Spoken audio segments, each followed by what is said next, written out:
por unanimidad la inconstitucionalidad de la ley aprobada por el Congreso por insistencia que iba a permitir o que permitía el retiro, entre comillas, de los aportes a la ONP, que bueno, ya sabemos todo lo que esto implicaba y lo que estaba detrás.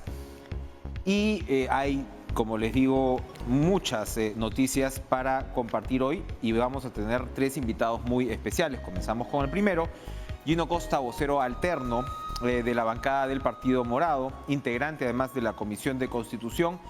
Gino, buenas noches, ¿cómo está usted? Lo primero, por supuesto, es que por unanimidad el TC ha declarado inconstitucional esta ley ONP, que era la crónica de una muerte anunciada. Pero ¿cómo se ha tomado en el Congreso esta noticia? Hemos visto que algunos congresistas de la bancada de Podemos estaban señalando que se estaban pagando favores, qué sé yo, pero era pues, como repito, algo que iba a pasar claramente. La inconstitucionalidad, para empezar, en el tema de la generación de gasto que no tiene el Congreso de la República, la hundían de por sí. Buenas noches.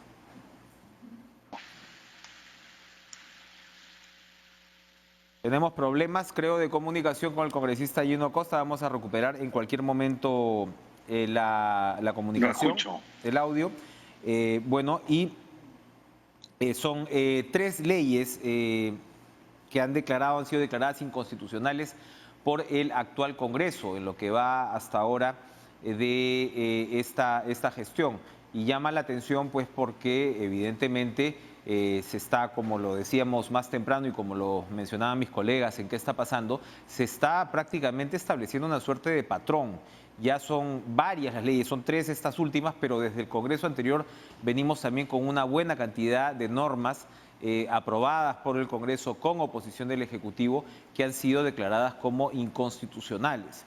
Y esto, evidentemente, como digo, es una pérdida de tiempo.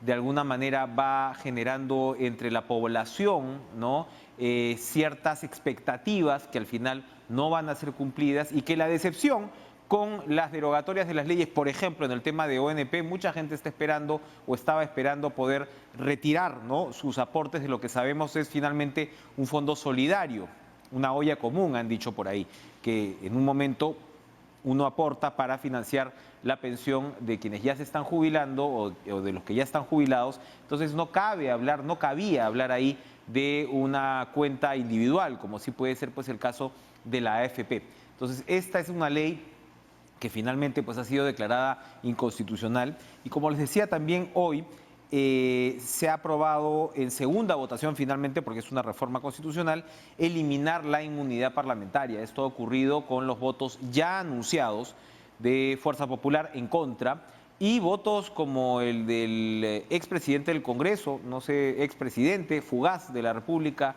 muy controversial, Manuel Merino de Lama, que también votó en contra de eliminar la inmunidad parlamentaria. Nos imaginamos también que su motivación por ese lado va, pues, evidentemente por el hecho de que él va o podría tener problemas frente a las investigaciones que se desarrollan, sobre todo con respecto a la desproporción de la reacción policial. Tenemos, a ver si ya podemos comunicarnos con Gino Costa.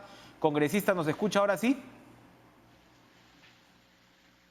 Tenemos un problema. Buenas noches, Enrique. Ahora sí, ¿Cómo te va? Si no te sí. escuchaba, mil disculpas. Gracias. Eureka, nos escuchamos perfectamente.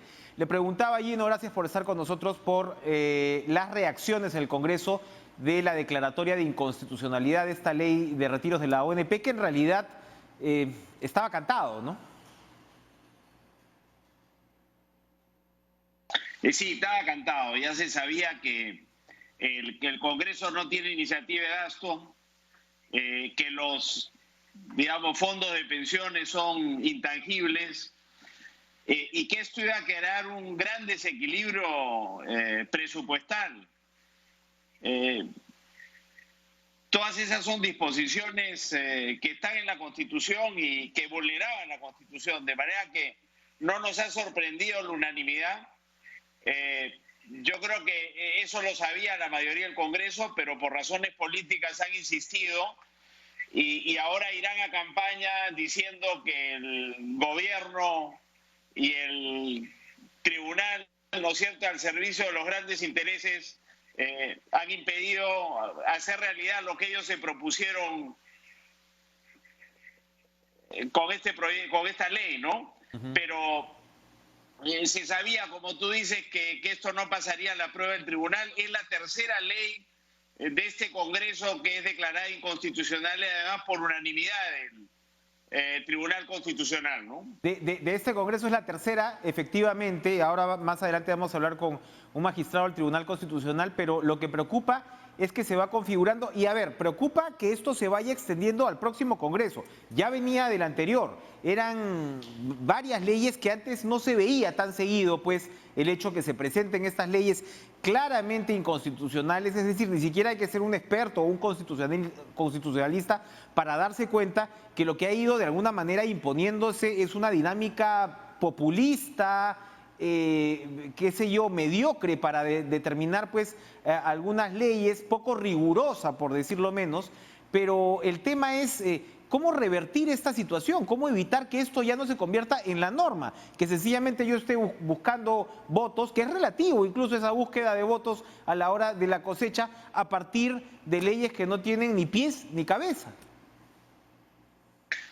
Por ahora no hay ninguna señal de que eso ocurrirá, Enrique. Al contrario, recuerda tú que ya el Ejecutivo anunció que en 2 casos piensa ir al Tribunal Constitucional en el caso de los autos colectivos. Y ha anunciado que en relación con la insistencia que quiere sacar adelante el Congreso sobre otra norma más, el Ejecutivo ha dicho que está dispuesto a ir, la norma de los topes a las tasas de interés. Ojalá que evitemos eso a través de una negociación entre ambos poderes.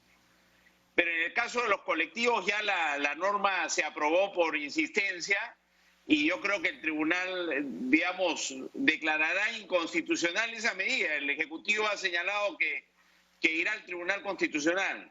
De manera que espero que la mejor manera de evitar que esto vuelva a ocurrir es que pueda encontrarse un acuerdo, por ejemplo, sobre las tasas de interés, ¿no? No, Pero no hay por ahora ninguna señal de que el Congreso quiera abandonar esta actitud. Esperemos a las elecciones y esperemos que ahí más bien la opinión pública, el electorado, rechace a quienes actúan con poca seriedad, con mucha irresponsabilidad, como lo han venido haciendo la mayoría de bancadas en el Congreso hasta ahora.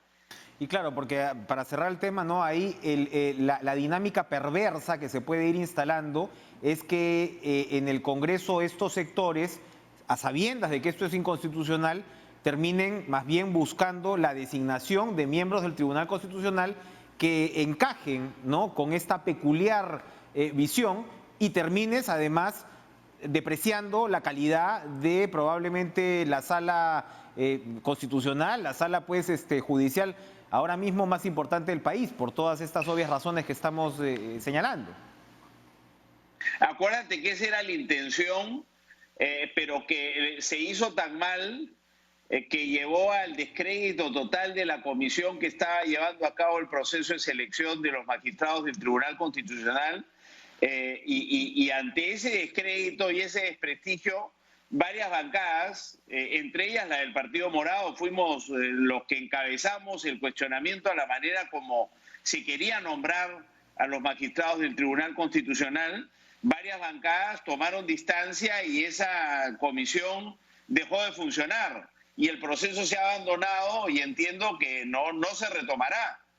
Sería muy malo que el Congreso pretenda retomar eso. Si las bancadas que se distanciaron de esa decisión se mantienen en su posición, no va a ser posible que este Congreso tenga los votos para elegir a un nuevo Tribunal Constitucional. Tendrá que ser el próximo. Evidentemente.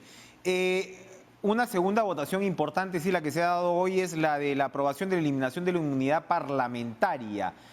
Finalmente esto pasó sin mayores sorpresas. Fuerza Popular ya había anunciado que no votaría a favor, ha cumplido, pero llama la atención que Manuel Merino de Lama votó en contra de esta eliminación de la inmunidad parlamentaria. ¿Cómo se ha recibido esto en el Congreso? Bueno, se esperaba que se ratificara esta importante reforma constitucional. Esto costó mucho, recordarás, en la legislatura anterior, porque se pretendió incorporar a esta reforma de la inmunidad parlamentaria, a la eliminación de la inmunidad, también quitarle protección al presidente, a los ministros de Estado, la inviolabilidad de opinión y voto a los miembros del Tribunal Constitucional, que causó un rechazo público, ¿no es cierto?, de la presidenta del tribunal. Porque la actitud fue, bueno, si nos van a quitar la inmunidad, entonces se las quitamos a los otros también. Y la idea era limitar, digamos, la modificación, la reforma de la inmunidad parlamentaria, porque había sido mal utilizada por el Congreso para beneficiar a malos congresistas y se había convertido en un símbolo del abuso y de la corrupción política y congresal. Felizmente se impuso la sensatez y la reforma pudo acotarse a la eliminación exclusivamente de la inmunidad parlamentaria. Se votó en la legislatura pasada por primera vez y acabamos de ratificar eso en este primer pleno de la última legislatura. Me parece un hecho muy positivo de este Congreso que hay que resaltarlo. Y ahora solo queda pendiente hacer las modificaciones del reglamento del Congreso para alinear el reglamento a esta reforma constitucional. Pero es sin duda un paso adelante muy importante, porque recuerda que esto fue un símbolo, Enrique, le costó muy caro al Congreso anterior negarse a debatir y aprobar esta reforma demandada, exigida por la opinión pública, y que fue una oferta de campaña además de casi todas las bancadas, a excepción de Fuerza Popular. Y cuando llegaron al Congreso quisieron abandonar esos compromisos. Felizmente hoy día corregimos los errores políticos del Congreso anterior, y se ha hecho una reforma que es histórica, creo yo, que hay que complementarla, como te digo, con la reforma del reglamento del Congreso. Eso quiere decir que esta importante reforma no es de inmediato cumplimiento. Hablo de casos como el del congresista Edgar Alarcón, ¿no? Que ya hay un informe que recomienda acusarlo de enriquecimiento ilícito incluso. Sí, bueno, no. Como se trata de un delito de función, eso sigue su curso como una denuncia constitucional y el Congreso tiene que dar el visto bueno para que esto pueda ser procesado en la justicia. Recuerda que la inmunidad es la protección en relación con los delitos comunes, pero en relación con los delitos de función, como aquellos por los que se le acusa a Alarcón, el Congreso tiene que pronunciarse antes para que la justicia pueda actuar. Eso tendrá que verse más adelante, si eso también se reforma o no, pero la inmunidad estaba solo limitada a la protección que había frente a los delitos comunes. Habrá que ver, como te digo, en el próximo periodo, en los próximos años, si se va más allá y también se revisa la figura de esa protección que no solo alcanza a los congresistas, sino al presidente de la República, a los ministros de Estado y a los jueces y fiscales supremos, ¿no? Así es, así es. Bueno, importantísima decisión. Yo le preguntaba por el voto del señor Merino de Lama porque él sigue fuera del país. No te podría decir, Enrique, no te podría decir, pero a mí también me ha llamado la atención, creo que es por las razones que tú señalas, está preocupado porque él sabe que tomó la decisión de pedir mano dura y que el uso desproporcionado de la fuerza policial fue probablemente el resultado de disposiciones que él, el primer ministro y el ministro del Interior dieron, ¿no? Porque varios miembros de ese gabinete han señalado que el gabinete no fue consultado sobre esto y por tanto las decisiones son del ministro del Interior, del presidente y eventualmente del primer ministro. O sea que las investigaciones en marcha que existen eventualmente llegarán donde Merino y seguramente tiene preocupación de poder verse involucrado en un proceso así. Le hubiera gustado mantener la inmunidad parlamentaria para evitarlo, por lo menos hasta el 28 de julio, pero después del 28 de julio veo difícil, ¿no? Ahora, es un caso, el que tú mencionas, en realidad no es un caso de delito común, sino es un caso de delito de función. Así es. Y probablemente tendrá que pasar como denuncia constitucional por el Congreso. Estamos hablando ya con la eliminación... No creo que lo alcance no creo que lo hubiera alcanzado la inmunidad parlamentaria.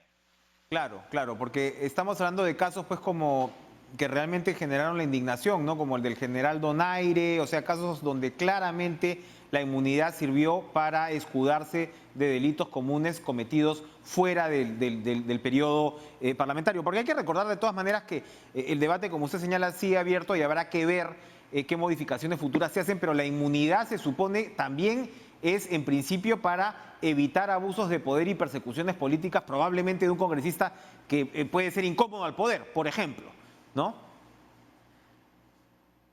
Exacto.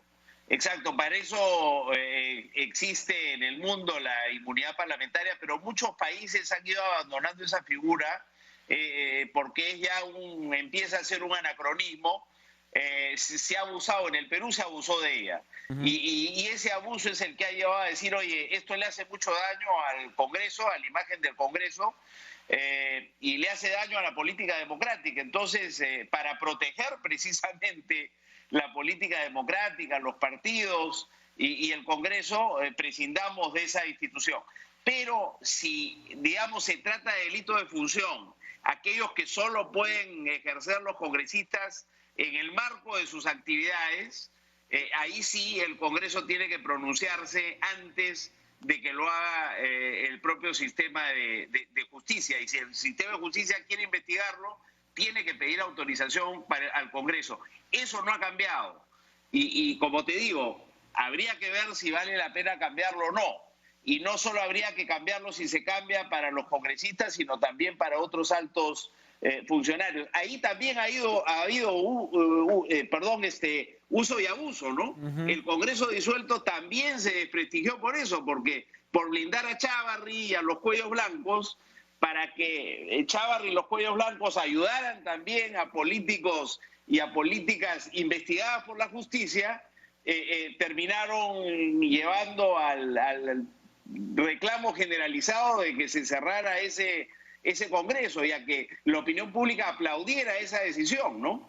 Y claro, para ir terminando, hay también una suerte de inmunidad política mediática, ¿no? O sea, tenemos candidatos de alto perfil como el señor Urresti, el señor Vizcarra, el señor Luna, ¿no? Que probablemente incluso entres o no entres, de todas maneras tienes una bancada, es una bancada que presiona a favor del líder, lamentablemente no a veces... te escucho, te perdí ahí, sí, no, te perdí, Enrique. No, que la presión puede venir de varias direcciones, ¿no?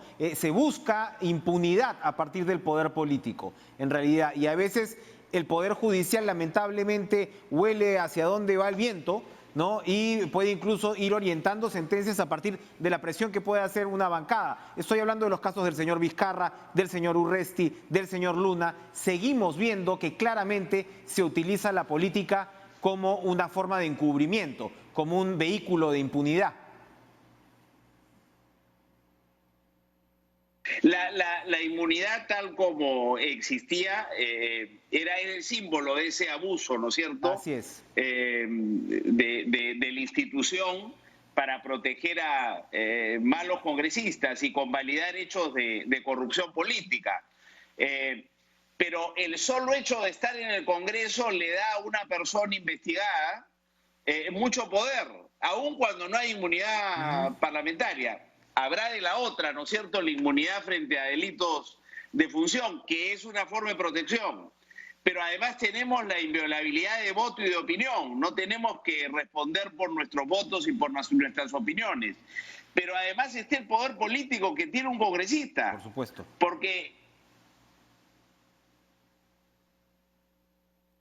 Nos hemos quedado congelados. Ahora ya se nos había terminado el tiempo con el congresista Costa. Muy interesante. Muchas gracias por su intervención. Vamos a ir a una pausa. Regresamos precisamente para conversar de esta decisión de inconstitucionalidad del TC con uno de sus magistrados, Eloy Espinosa Saldaña. No se muevan.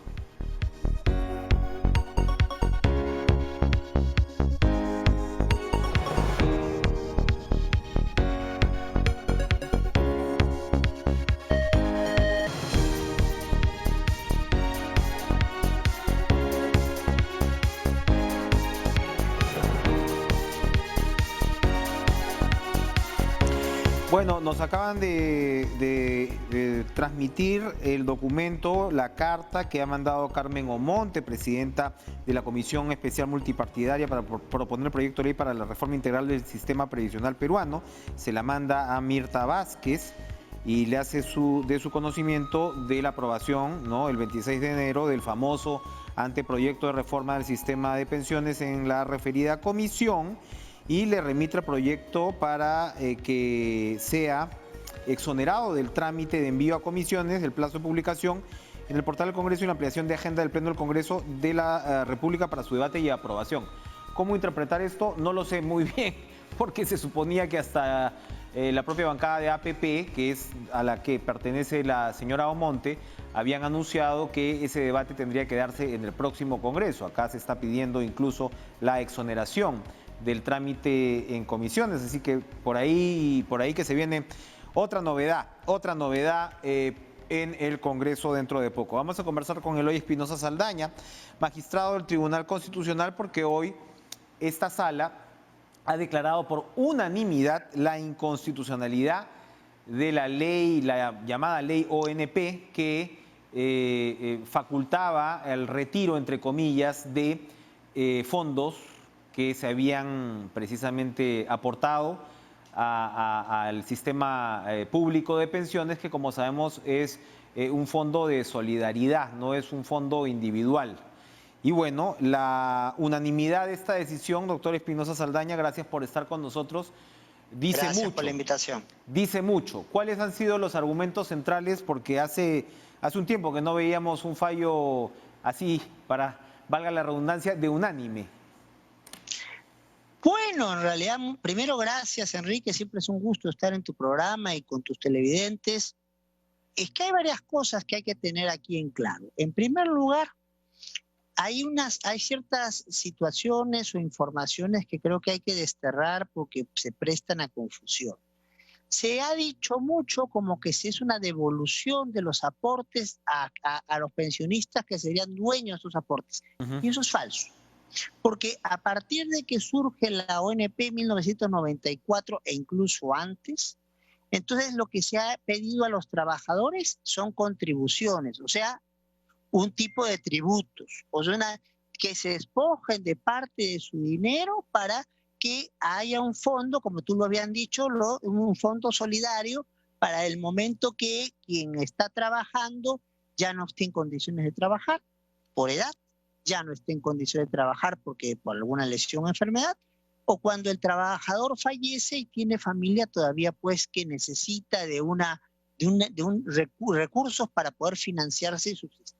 Entonces, esa es la idea del fondo. No es mi plata cuando a mí me descuentan por la... Uy, estamos medio premiados hoy con la comunicación. A ver si es que podemos recuperar la comunicación con el magistrado Eloy Espinosa Saldaña. Él lo que nos está diciendo, ya está usted con nosotros, magistrado. Lo escuchamos. Acá. Lo escuchamos en estos avatares tecnológico-pandémicos. La nueva normalidad nos trae esto, con tal que no me quede congelado como Gino, cualquier cosa está bien. Entonces, adelante, no, como decía, a la gente no se le puede decir las cosas que no son ciertas. Entonces, no se puede jugar, sobre todo en una época como la de la pandemia, cuando hay requerimientos económicos y problemas de salud muy serios, no se les puede contar una situación que no se ajusta a la verdad. Cuando todo abogado sabe que cuando estamos hablando de contribuciones es un tipo de tributo, es algo que yo doy, un dinero que lo sacan de lo mío y entra al erario del Estado para después cubrir alguna necesidad que yo pueda tener en el futuro. Y esos son los aportes de la ONP. O sea, este cuento que le decían a la gente es mi plata y la voy a recuperar, no es su plata. Es más, ya este fondo solidario de por sí solo no se sostiene, Enrique. Porque en este país, eso por 11.500 millones de soles. Un sencillo, ¿verdad? Entonces, si hay que hacer cosas muy importantes por mejorar las condiciones de los pensionistas, en eso estamos todos de acuerdo.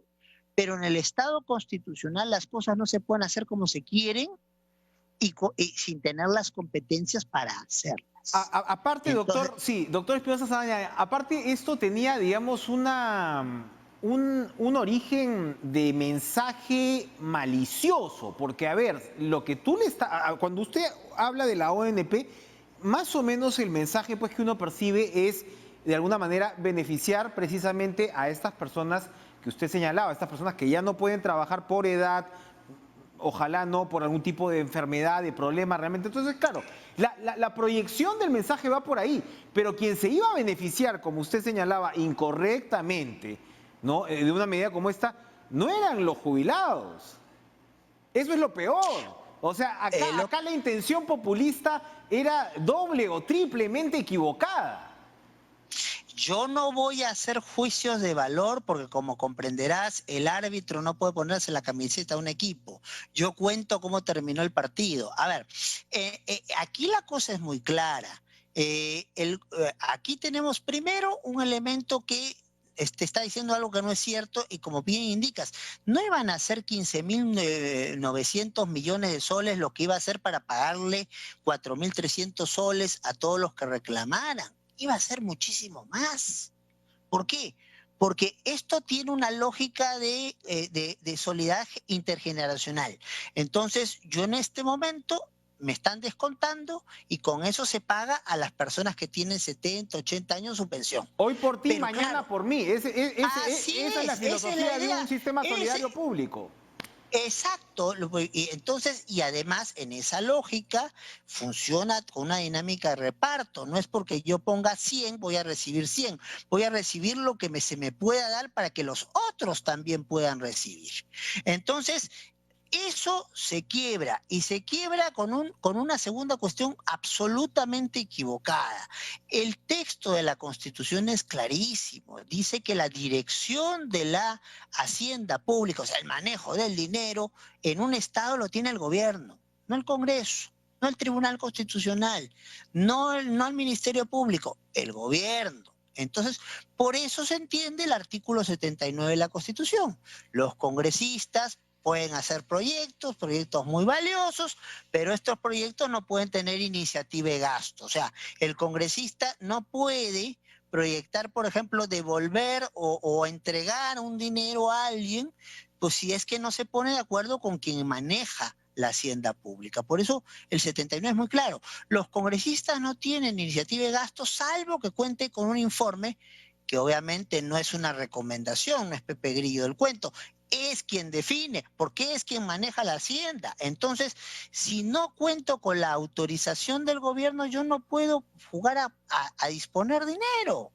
Entonces, y eso es lo que se hacía aquí. Entonces, cuando lo planteamos el asunto en la audiencia y se le pregunta al procurador del Congreso, la respuesta que da es que hay circunstancias excepcionales y además, ¿por qué le íbamos a consultar al gobierno si era plata de los mismos pensionistas? ¿Perdón? Nosotros lo corregimos y no solo nosotros.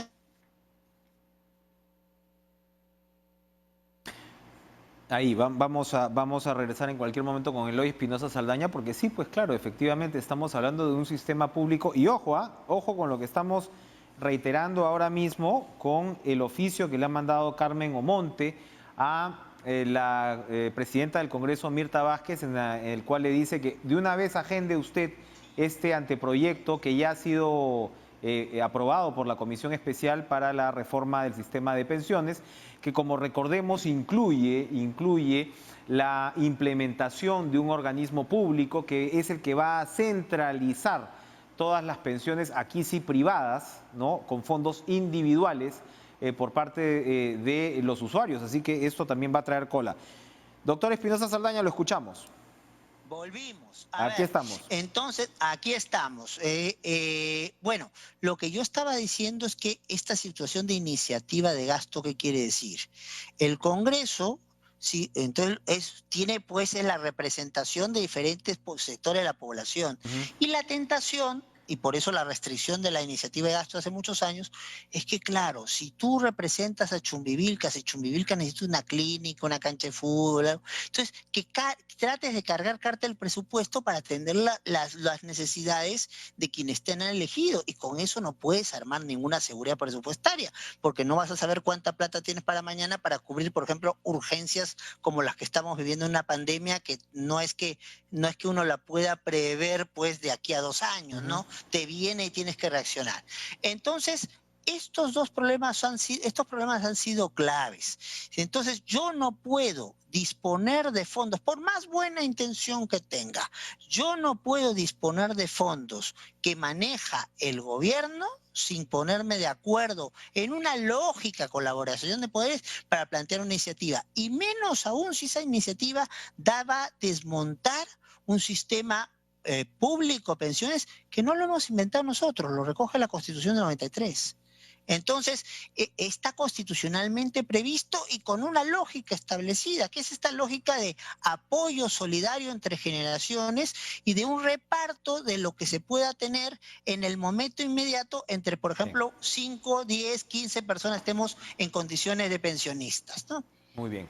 Doctor Espinosa Saldaña, mientras ustedes estén en ejercicio de sus cargos, seguramente seguiremos comentando nuevas sentencias que irán confirmando pues todas estas líneas. Lamentablemente, yo sé que usted como árbitro no puede adelantar opinión, pero se va a seguir viendo seguramente en las próximas semanas. Pero si me permites 30 segundos, favor. yo lo que sí puedo invocar es que entendamos que la lógica, la dinámica del Estado constitucional es la de la colaboración, la del diálogo, la del establecimiento de consensos básicos y el procesamiento adecuado de las diferencias. El que piensa distinto no es un enemigo y no es alguien con quien no se pueda trabajar.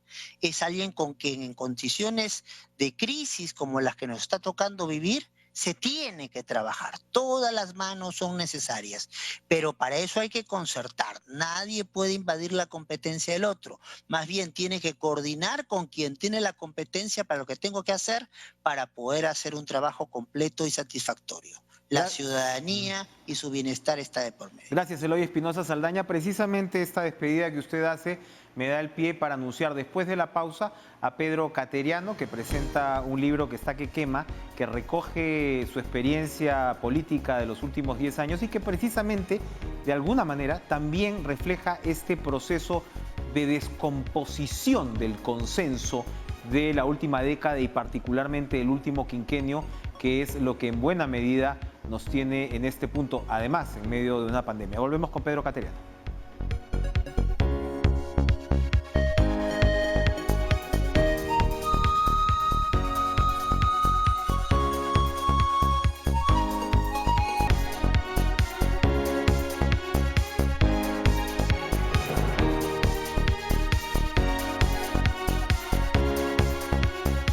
La pandemia tiene, por supuesto, muchísimos puntos en contra, ¿no? Para cualquiera, pero uno de los puntos favorables es que muchos se están reencontrando con la lectura. No hay nada que impida incluso pedir los libros por delivery. Ahora mismo estamos en cuarentena y es la forma para pedirlos, por cierto. Se acaba de publicar Sin Anestesia de Pedro Cateriano, lo voy a mostrar acá, a ver si me ayudan, que es, bueno, ahí vemos el subtítulo, Una década de lucha por la democracia, y es como su título lo señala, un volumen de memorias políticas, sobre todo de esta última década, ¿no? De alguna manera el reingreso de Cateriano a la vida política con su entrada pues al gobierno como primer ministro también de Ollanta Humala, los años del interín y por supuesto el reingreso también a la arena política de los últimos años. Él ha sido, por decirlo menos, testigo privilegiado de muchos de los eventos convulsos que hemos vivido en esta última época. Don Pedro Cateriano, gracias por estar con nosotros. Buenas noches. Buenas noches, Enrique. Encantado de estar con ustedes. Hay un punto que me llama mucho la atención del libro y usted se explaya, que es el momento como ministro de Defensa que usted ingresa en el gabinete de Juan Jiménez, ¿no? Si no estoy... Sí, de Juan Jiménez, durante el gobierno de Ollantumala. Sí, de Juan Jiménez, Usted de saque, sin anestesia, pone sobre la mesa una cuestión de confianza sobre el tema de las reformas policiales y militares. Me llama la atención porque allí hay en ese momento parlamentarios que se declaran de alguna manera perplejos, ¿no?, por esta carta que usted saca, cuya constitucionalidad defiende y explica, así como la censura de ministros era la herramienta del Congreso, una cuestión de confianza era la de un ministro, o es la de un ministro. Es decir, a mí no me importa quedarme o no en el puesto, o sea, pongo mi cabeza, por decirlo, a disposición para que se apruebe esta tal o cual política, ¿verdad? Y claro, el ambiente que usted describe en ese momento, con todos los problemas que podía haber de enfrentamiento entre Ejecutivo y Legislativo, una relación compleja, un Congreso dividido, etc., parece pues la Cámara de los Lores frente a lo que hemos vivido en la última época, ¿no? Entonces, claro, usted ya termina con esta amarga experiencia de la negativa del voto de investidura, precisamente cuando lo encabeza en el gobierno de Martín Vizcarra, y cabe pensar, ¿no? O sea, cómo en este ciclo de esta década se degradó tanto las relaciones políticas. Lo acabamos de hablar con Eloy Espinosa, el consenso se ha vuelto casi una mala palabra en el Perú. ¿Lo ve usted así? Bueno, en realidad el libro es un testimonio personal de mi experiencia como ministro de Defensa y como presidente del Consejo de Ministros en 2 oportunidades. Y doy cuenta de todos los actos que experimenté, uno de ellos precisamente el que acabas de referir.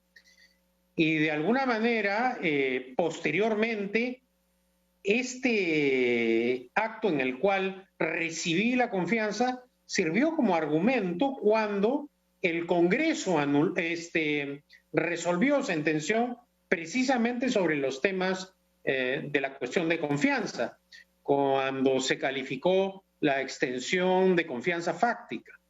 Entonces, sí, el voto de confianza es un mecanismo de iniciativa ministerial, a diferencia del de censura, que es de iniciativa parlamentaria, y sirve para zanjar problemas respecto de la política que desea llevar adelante un ministro de Estado por separado o el gabinete en su totalidad. Así es, y efectivamente ese fue el antecedente del que se habló a la hora de dar por, digamos, por aceptada la cuestión de confianza de Salvador del Solar, ¿no?, de manera fáctica, lo cual posibilitó además que Martín Vizcarra... La negación, ¿no?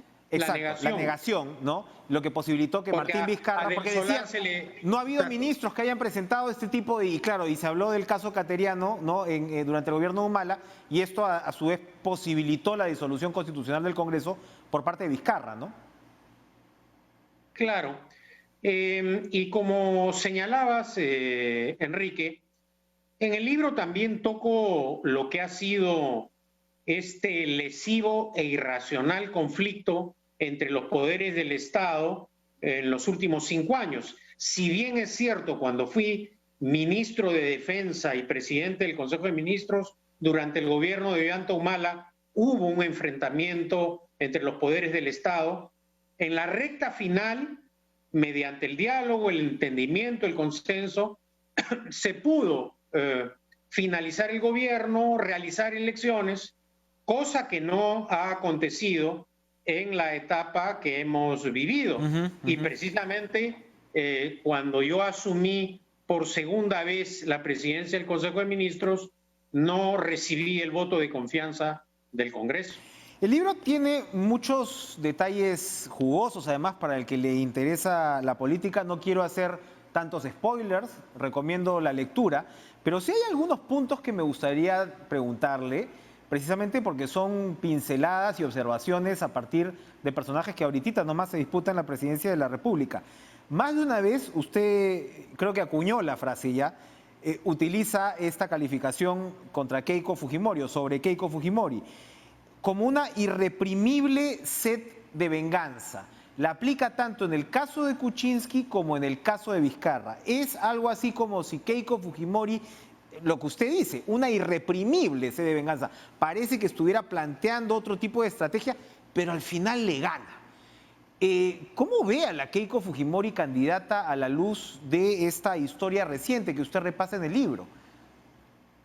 Bueno, tal cual es decir, ahora ha salido intentando persuadir a la opinión pública con otro discurso, pero creo que genio y figura hasta la sepultura, y lo prueba la actuación política de ella, es decir, Keiko Fujimori tuvo el poder absoluto, el control total del Parlamento, y creo que el hecho de no digerir su derrota ante Kuczynski la precipitó no solo a ella, sino al país en una situación tan compleja que terminó arrastrando a su padre, porque no hay que olvidar que por la actitud de Keiko Fujimori, su padre retorna a la prisión y su propio hermano pierde la condición de parlamentario.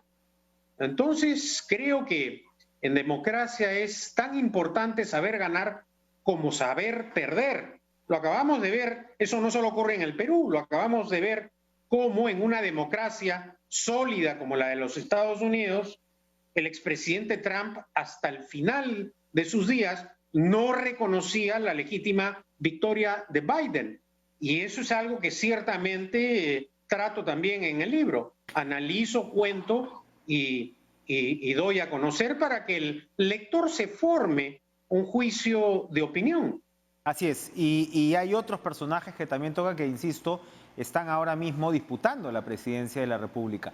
Un episodio amargo, como decía, fue el de la negación de la votación de investidura, de la segunda vez que usted estuvo al frente de la presidencia del Consejo de Ministros, ya más recientemente, y usted detalla cómo fueron las conversaciones con los grupos parlamentarios, con los líderes políticos, y hay dos que llaman la atención, porque son dos candidatos presidenciales, y uno piensa también en toda esta evolución o involución del Parlamento. Como usted señala, no es que fuera una maravilla antes, pero en los últimos años parece ser incluso que la palabra ya no pesaba nada. Hay quienes dijeron que de repente Cateriano se equivocó en su percepción de lo que era el Congreso actual, que acá ahora sencillamente te podían decir que iban a votar por la confianza y te apuñalaban en la espalda. Me refiero al señor Acuña y al señor Urresti. Usted detalla desde las distintas dos perspectivas qué pasó con estos personajes. ¿Tienen palabra estos candidatos? Bueno, lo que quisiera decir, Enrique, es que nunca es un deshonor y nunca constituye una amargura ser presidente del Consejo de Ministros. Servir siempre al país considero que es un honor. Claro, hay periodos en los cuales uno está más tiempo en el cargo. Yo fui cerca de 3 años ministro de Defensa, soy el ministro que más ha durado en funciones desde que se creó ese ministerio. En el mandato del expresidente Humala también fui el presidente del Consejo que más tiempo duró en funciones, por eso cuento también ese momento. Pero esos pocos días que estuve como presidente del Consejo de Ministros del expresidente Vizcarra fueron tan intensos que han dado lugar al último capítulo, que me pidió que lo ampliara la propia editorial Planeta y algunos amigos, porque debo decirte, Enrique, que este libro yo lo había entregado a la editorial Planeta 2 o 3 semanas antes de que el presidente Vizcarra me ofreciera formalmente la presidencia del Consejo de Ministros. Aquí, así que esa experiencia está explicada en detalle en el libro, y también mi punto de vista respecto a las personas a las cuales tú has mencionado. Me refería precisamente a ellos porque son candidatos presidenciales, ¿no? Sí, efectivamente, y son candidatos presidenciales que creo ya han recibido el repudio popular. Es decir, y en más de una oportunidad yo he dicho que Urresti constituye una amenaza para el sistema democrático. Prácticamente sigue el mismo estilo de Hugo Chávez, y creo que eso constituye, repito, una amenaza. Y en cuanto a Acuña, no solo es un hombre que no tiene palabra, hemos visto la irresponsabilidad con la cual han actuado sus parlamentarios en el Congreso con medidas populistas que no reflejan lo que él decía ser, un defensor de la prosperidad, de la economía de mercado. No, Acuña para Acuña el fin justifica los medios. Y creo que estos últimos meses en donde además Acuña se convirtió en golpista han servido para que su imagen se deteriore profundamente y se encuentre en el estado calamitoso en el que hoy en día está. Hay un punto muy interesante que usted ha reiterado. Usted marca un contraste muy claro entre las gestiones de Víctor Zamora y Pilar Mazzetti frente al sistema de salud. Y lo que le reclama a Zamora, entre otras cosas, es una suerte de prejuicio contra el sector privado. Ahorita hay una controversia, sigue la controversia con las clínicas, en algún momento lo conversamos, lo discutimos acá con usted. ¿Dónde estaba realmente, ya que en el momento que usted asume la presidencia del Consejo de Ministros, pide el cambio de Zamora, ¿dónde estaban esos problemas realmente? ¿Dónde se podían ver plasmado ese supuesto prejuicio contra el sector privado? Por ejemplo, en la cooperación, y yo cuento en el libro lo que fue mi viaje a Arequipa, para cooperar e invitar al sector privado en la lucha contra la pandemia. Y creo que ese objetivo se logró, porque ciertamente, Enrique, este es un momento de tal gravedad en donde no deberíamos estar divididos entre sector público y sector privado, entre distintos partidos políticos. En momentos tan graves lo que se requiere es la unidad nacional, el apoyo al gobierno. Y al momento de la crítica, de los juicios severos, de las sentencias, vendrá al final. Pero reitero, en un momento tan crítico, lo que se requiere es sumar esfuerzos, no aplicar criterios con prejuicios ideológicos y políticos, como tampoco aprovechar un momento como este, por ejemplo, para discutir proyectos de ley irracionales como la creación de una empresa aérea en plena crisis. Cuando vemos que este Congreso, por ejemplo, Enrique, y este tema lo hemos tratado en muchas oportunidades, nunca ha tratado el tema de la carencia de agua potable. Repito, 6 millones de peruanos no tienen agua potable y el Congreso y el propio gobierno no toman medidas que permitan revertir esta situación que afecta en esta pandemia precisamente a los que tienen esta carencia fundamental para vivir dignamente. Para terminar, ¿usted observa esos temas al menos en campaña? No, hasta el momento, lamentablemente no.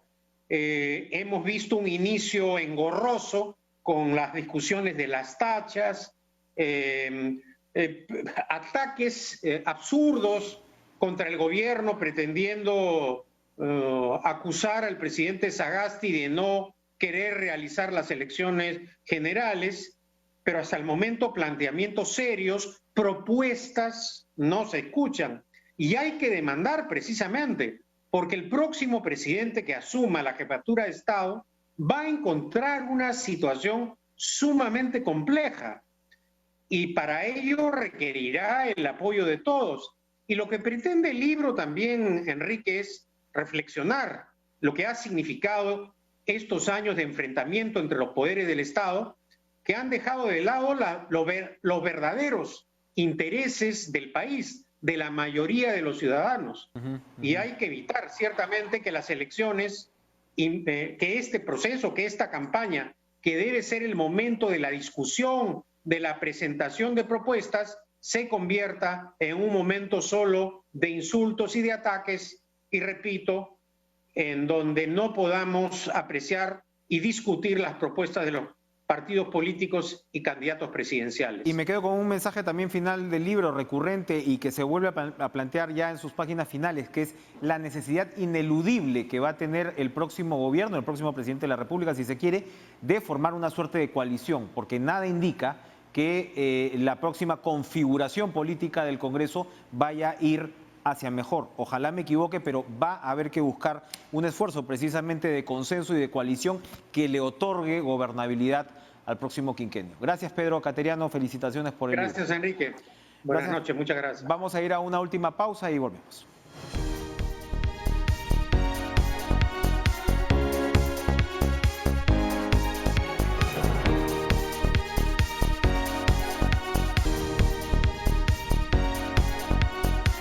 Listo para salir del estudio, listo para emprender el camino de regreso con mi permiso laboral correspondiente y la mascarilla puesta. Me despido y le doy el pase y la invitación a ustedes televidentes a continuar en la programación de TV Perú con Cuerpo Médico. Buenas noches.